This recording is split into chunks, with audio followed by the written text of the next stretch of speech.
வணக்கம். கலாம் ஆண்டு 6 மாதம் 9 நாள் 3 புதன்கிழமை ஜூன் 17, 2026.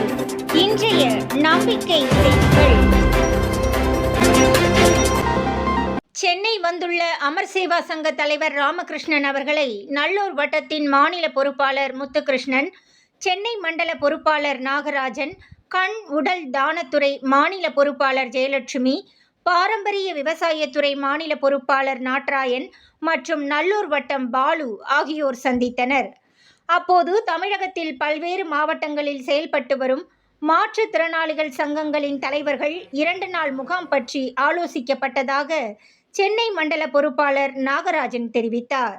நம்பிக்கை செய்திகளுக்காக சென்னையிலிருந்து தயாநிதி.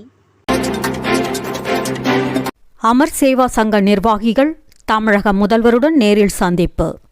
தென்காசி மாவட்டம் ஆய்குடியில் மாற்றுத்திறனாளிகளின் தாய் வீடாக திகழும் அமர் சேவா சங்கத்தின் தலைவர் ராமகிருஷ்ணன், செயலாளர் சங்கர் ராமன் ஆகியோர் ஜூன் 15 அன்று தமிழக முதல்வரை தலைமை செயலகத்தில் நேரில் சந்தித்தனர். பல்லாயிரக்கணக்கான மாற்றுத்திறனாளிகளின் வாழ்க்கைக்கு புத்துயிர் அளித்து வரும் அமர் சேவா சங்கம் தொடங்கி 45 ஆண்டுகள் பூர்த்தியடைந்த நிலையில் சென்னையில் விழா எடுக்க முடிவு செய்துள்ளார்கள். அவ்விழாவில் கலந்து கொள்ள தமிழக முதல்வருக்கு அழைப்பு விடுக்கப்பட்டதாகவும், அமர் சேவா சங்கத்தின் செயல்பாடுகள் பற்றி கூறியதை முதல்வர் கூர்ந்து கேட்டார் என்றும், அப்போது உடன் அமர் சேவா சங்க செயற்குழு உறுப்பினர் அன்பு ரமேஷ், சங்கரராமன் அவர்களின் துணைவியார் ரமணி ஆகியோர் இருந்தார்கள் என்பது குறிப்பிடத்தக்கது. நம்பிக்கை செய்திகளுக்காக புதுச்சேரியிலிருந்து கவிதாராஜ். சென்னை சைதாப்பேட்டை பெருநகர மேல்நிலைப் பள்ளியில் 6 மாணிக்க மாணவர்கள் ஜூன் 16 செவ்வாய் அன்று சென்னை சைதாப்பேட்டை பெருநகர் மேல்நிலைப் பள்ளியில் மாணிக்க மாணவர் கண்டறியும் கலந்துரையாடலினை கலாம் ஜோதி மாநில பொறுப்பாளர் பிரணீத் ஆகாஷ் நடத்தினார். அதில் 6 மாணிக்க மாணவர்கள் கண்டறியப்பட்டதாக பிரணீத் ஆகாஷ் தெரிவித்தார். உடன் பாரம்பரிய விவசாயத்துறை மாநில பொறுப்பாளர் நாட்ராயன் கலந்து கொண்டார் என்பது குறிப்பிடத்தக்கது.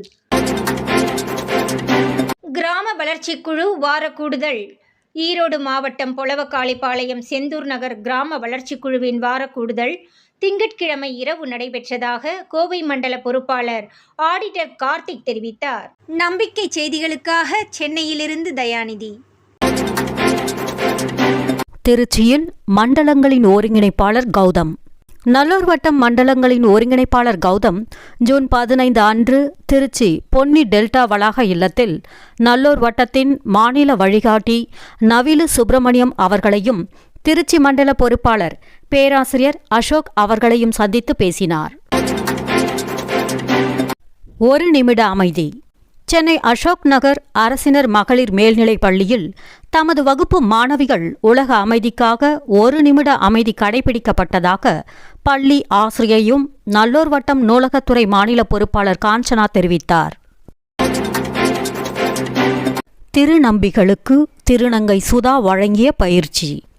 திருநங்கை சுதா சக திருநங்கை திருநம்பிகளின் முன்னேற்றத்திற்காக தம்மை அர்ப்பணித்துக் கொண்டவர்.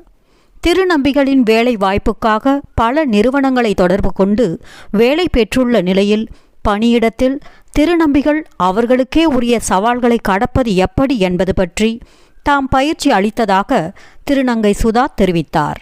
நம்பிக்கை செய்திகளுக்காக புதுச்சேரியிலிருந்து கவிதாராஜ். சர்வதேச யோகா தினம் அனைத்து பள்ளிகளுக்கும் விழிப்புணர்வு. ஜூன் 21 அன்று சர்வதேச யோகா தினம் நடைபெறவிருப்பதை முன்னிட்டு திருமூர்த்திமலை ஸ்ரீ பரஞ்சோதி யோகா கல்லூரி தமிழகம் நெடுக்கிலும் அனைத்து பள்ளிகளிலும் யோகா தினத்தை கொண்டாடுவது குறித்தும் அது குறித்த விழிப்புணர்வை ஏற்படுத்துவது குறித்தும் கல்வி அமைச்சர் திரு ராஜ்மோகன் அவர்களை ஸ்ரீ பரஞ்சோதி யோகா கல்லூரி அரங்காவலர்கள் யுவராஜுலு மற்றும் சங்கர் ஆகியோர் சந்தித்தனர். அமைச்சர் தனது மகிழ்ச்சியை தெரிவித்ததோடு அனைத்து பள்ளிகளுக்கும் இது தொடர்பான சுற்றறிக்கையை அனுப்புவதாகவும் உறுதியளித்தார். அப்போது சைதாப்பேட்டை தொகுதி எம்எல்ஏ அருள் பிரகாசம் அவர்களும் உடனிருந்தார் என்பது குறிப்பிடத்தக்கது. நம்பிக்கை செய்திகளுக்காக சேலத்திலிருந்து சி ஹரிஸ்வேதா. இத்துடன் இன்றைய நம்பிக்கை செய்திகள் நிறைவடைந்தன.